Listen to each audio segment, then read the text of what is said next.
రేంజ్కి రిపోర్ట్ చేయమని వచ్చింది ఆర్డర్. ఆ? రేంజ్కి అదేంటిది? డిఏజీ ఇచ్చారు. రేంజ్ రిపోర్ట్ చేయమన్నాడా? ఏమన్నా ఏమైతే యాక్షన్ తీసుకున్నారటి? తెలీదు. ఎప్పుడు హర్ష పెట్టాడు. రేటు పరిస్థితి ఏం లేదు ఇంకా నేనేం చేయలేను. ఏమనుకున్నా కానీ నువ్వేం చెప్పినా కానీ వెళ్ళాగాడు ఏమంటాడు చూడు. ఏమన్నా ఇంకా నాకు ఇంట్రెస్ట్ లేదు ఇంకా లైఫ్. అంటే ఏంటి, జాబా లేకపోతే ఏంటి? లైఫ్ ఇంట్రెస్ట్ లేదురా, నా వల్ల కాదురా. చాలా ఇబ్బందిగా ఉందంట. నన్ను మోసం చేసి అందరూ హ్యాపీగా ఉన్నారు తప్ప నీ అమ్మ కర్మ. కానీ ఫర్దర్ ఏంటి అనేది ఇంక నువ్వే డిసైడ్ చేసుకోరా. ఇక నేను చెప్పేది ఇంకేం లేదు, నా చేతిలో లేదు, నా వల్ల కాదురా అసలు. దాకేదో పెట్టి అలా గెంటుతున్నాను కానీ కృష్ణకుమార్ గారు ఆ నాగేశ్వరరావు చేసిన పనికి నిజంగా ఈరోజు నేను ఇంకా ఏదో అలాగే గెంటుతున్నాను. పొల్లి వీఆర్ భీమవరం కదా, సర్లే చూద్దాం. మరి సడన్ గా మళ్ళీ రేంజ్ కూడా ఏంటి తెలీదు. ఏమో ఇప్పుడు వచ్చింది, ఆర్డర్ పెట్టారు.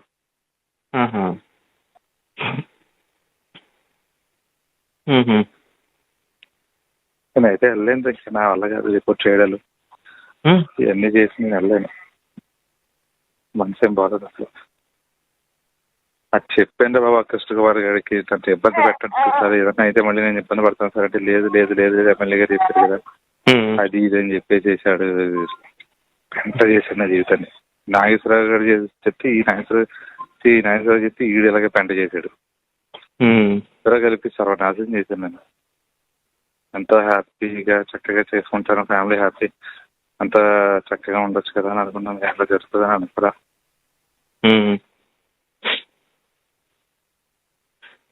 నేనైతే ఇంకా గెంటుతున్నాను కానీ అలాగే ఏ రోజుగా రోజే నాకు ఇంకా ఎప్పుడైతే చూసానో ఇంక నాకు ఇది చూసిన తర్వాత నాకు అసలు వాళ్ళు కావట్లేదు.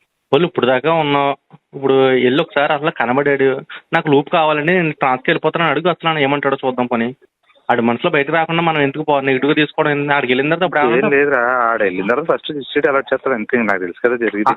అదేరా, ఆడికి వెళ్ళిన తర్వాత అప్పుడు మాట్లాడితే సరిపోతుంది కదా. అప్పుడు ఆడికి ఏం తెలియదు, అప్పుడు అడుగుతారు ఒక ఆప్షన్ ఎక్కడికి వెళ్తామని అడిగాడు అనుకో, ఒకటి అప్పుడు చెప్పు రాజమండ్రి, లేదా నాకు లూప్కి వెళ్ళిపోతాను ట్రాన్స్కమ్మని అడుగు. అప్పుడు దాని మీద అప్పుడు ఏమన్నా అంటే అప్పుడు చూద్దాము.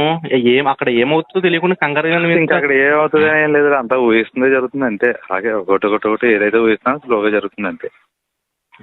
కానీ పిల్లలను విద్య బాధ వేస్తుంటారు కాళ్ళ అలా ఏ మాట అర్థం అవట్లేదు. అలా అంటారా, పిల్లలు విద్యను చూస్తుంటే నాకు చాలా బాధ వేస్తుందిరా. అలా ఏమన్నా లేదురా, మనందరం చాలా హ్యాపీగా ఉంటామని అనుకున్నాను కానీ నేను ఇప్పుడు నీకేం కొంపలేం మురిగిపోలేదు. ఇంకా ఇప్పుడు ఇన్నాళ్ళు ఇచ్చేసిపోయి ఇంకో 2 రోజులు పెట్టి అలా ఏమైందో నువ్వు తెలుసుకోకుండా నువ్వు డిసిజన్ తీసుకుంటానంటే ఎట్లా కూతుంది?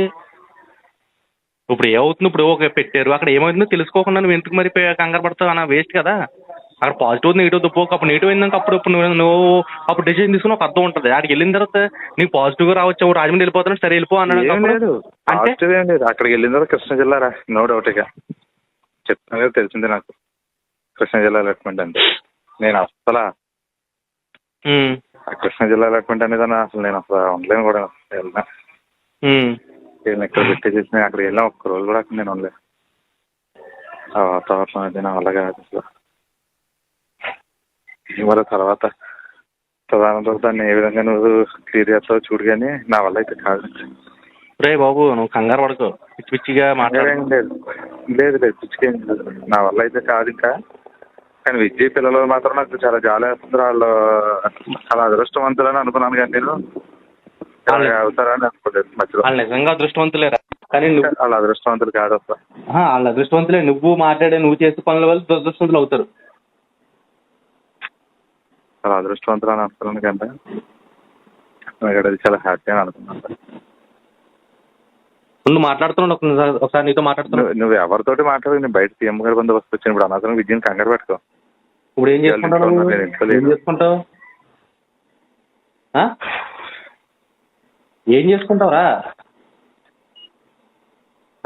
ఏం చేసుకుంటావని అంటే ఏం చెప్తాను, నా వల్ల కావట్లేదు రాదురా, నేను ఉండలేకపోతున్నాను. నీకు ఎలా చెప్తే అర్థమవుతుందో నాకు అర్థం అవ్వట్లేదు. అసలు నువ్వు వల్ల ఎక్కువ ఒక్క నిమిషం కూడా నువ్వు పాజిటివ్గా మాట్లాడతలేదు. అదే వచ్చింది నాకు. జరుగుతుంది, నేను కాదనలేదు. నీకు అన్యాయం జరిగింది. నేను అయ్యో నువ్వు అన్యాయం జరిగింది అనవసరంగా బాధపడతాను నేను అంటలేదు. నీకు అన్యాయం జరిగింది కానీ ఒక్క నిమిషం నువ్వు అసలు ఏం ఆడుతున్నావు కొన్ని కూర్చుని మాట్లాడడం వల్ల అసలు ఏంటో అనకు నీకు మైండ్ స్టెబిలిటీ లేకుండా మాట్లాడుతున్నావు నువ్వు అంతే. వెనకాల ఏమవుద్దా ఫ్యామిలీ అని ఆలోచిస్తున్నా కానీ అయ్యో వెళ్ళిపోయిన తర్వాత ఏమవుద్ది అంటే వాళ్ళు ఎలా బతుకుతారని నీకేం తెలుస్తుంది? ఎంత నమ్మకంతో నీకేం తెలుస్తుంది? ఏదో నువ్వు చెప్తావు, నేను ఏదో ఎప్పుడు ఇలాగ ఖాళీగా ఉన్నప్పుడు నాకు ఏదో ప్రాబ్లం వచ్చి లేకపోతే నాకు ఇంట్లో ప్రాబ్లం వచ్చిందనుకో నేను ఏమైనా అవుతానో మాట్లాడగలనా? ఎలా ఉన్నారో చూడగలనా? ఏదో ఖాళీగా ఉన్నప్పుడు అమ్మ ఏం చేస్తున్నావు, పిల్లలు ఏం చేస్తున్నావు అడగగలం, అంతేనా? అలాగే మీ ఇంట్లో మీ అమ్మ నాన్న అంతే, మీ అన్నయ్య అంతే, మీ అక్కాలన్న కూడా అంతే. నువ్వు ఇప్పుడు జరిగింది నీకు అన్యాయం జరిగింది కానీ దానికి ఏదో దారి చూపిస్తా, కంగారు పట్టవేందుకు? నువ్వు ఏదో డెసిషన్ తీసేసుకున్నప్పుడు నువ్వు చచ్చిపోతే ప్రాబ్లం సాల్వ్ అయిపోద్దా? నువ్వు అనుకున్న ఆఫీసులు అందరూ కూడా వాళ్ళు ఎవరు రిలైజ్ అయిపోయి రిజైన్ చేసేస్తారా? లేదా అయ్యో నీకు నువ్వు ఇలా చేసేసుకున్నావు అని చెప్పేసి నీ ఫ్యామిలీని ఏమైనా ఆదుకుని నీ జాబ్ ఏమైనా మీ ఆవిడకి ఇచ్చేస్తారా? లేదా ఇప్పుడు 5గా రిజైన్ చేసేస్తారా? అయ్యో పాప నా వల్ల జరగనప్పుడు నీ ఫ్యామిలీ పెట్టాడు ముంచేస్తున్నప్పుడు నీకు ప్రాబ్లం ఉంది. పోనీ వెళ్ళి వాళ్ళు విషయం చూడాలి కదా పూర్తిగాను. ఇంతమంది వీఆర్లో ఉన్న వాళ్ళు లేరా? ఇంతమంది అనుకోకుండా సస్పెండ్ అయిన వాళ్ళు లేరా? ఇంతమంది చాలా ప్రాబ్లమ్స్ లో ఫేస్ చేసిన వాళ్ళు లేరా? ఇదే ప్రాబ్లం నేను ముందు ఇంకా నేను చేయలేను. పిల్లలు ఇప్పుడు నిన్ను వదిలి ఇప్పుడు లానర్ వదిలేని నేను వద్దన్నా లానర్ వదిలేని జీతం వస్తుంది 90,000 వస్తుంది. లానర్ వదిలే ఇప్పుడు ఏమైంది నీకు? నీకు జీతం కదా కావాల్సింది? లానర్ వదిలి ఇప్పుడు ఏమైంది? నాకు లానర్ నన్ను చేయనివ్వట్లేదు. లానర్ నాకు వద్దు, వదిలే లూప్ అడుగు. ఇప్పుడు ఏముంది? అంతేగాని అసలు నువ్వు మాట్లాడే మాటలేంటి? నేను ఏదో అయిపోతానంటే నిజంగా చెప్తున్నాను రా, నీ భార్య పిల్లలు కానీ ఏమన్నా నీకు ఎలా ఉంటారో నీ పరిస్థితి ఊహించుకో అంతే. నువ్వు రోడ్ల మీద చూస్తుంటా చూసావా, అంతకన్నా ఘోరం అవుతుంది. కనీసం వాళ్ళ వెనకాల అమ్మాయి వెనకాల ఎవ్వరు కూడా లేరు. అది మాత్రం గుర్తుపెట్టుకో. అమ్మాయి వెనకాల ఎవ్వరు కూడా కనీసం వెళ్ళి పుట్టింటికి వెళ్ళి చేస్తానికి కూడా ఎవరు లేరు అమ్మాయికి. ఆ పిల్లల్ని చూసే వాళ్ళు కూడా ఉండరు. నువ్వు చూసుకుంటాం వేరు, నేను చూడటం వేరు, లేదా మీ అన్నయ్య చూడటం వేరు. ఓకే జరిగింది వెయిట్ చేయి, నేనేం అంటలేదు. ఇప్పుడు నీకు ఇప్పుడు అర్జెంట్గా ప్రాణం తీసేసుకునే ప్రాబ్లం ఏమైనా వచ్చేసిందా? అయ్యో నీకు ఇప్పుడు అయ్యో ఇంకో 2 రోజులు చచ్చిపోతానన్న ప్రాబ్లం ఏమైనా వచ్చేసిందా? రాని ప్రాబ్లం వచ్చింది, రేంజ్గా సరెండర్ చేశారు. వెళ్ళి అడుగుతుపోను రమ్మని నేను కూడా వస్తాను.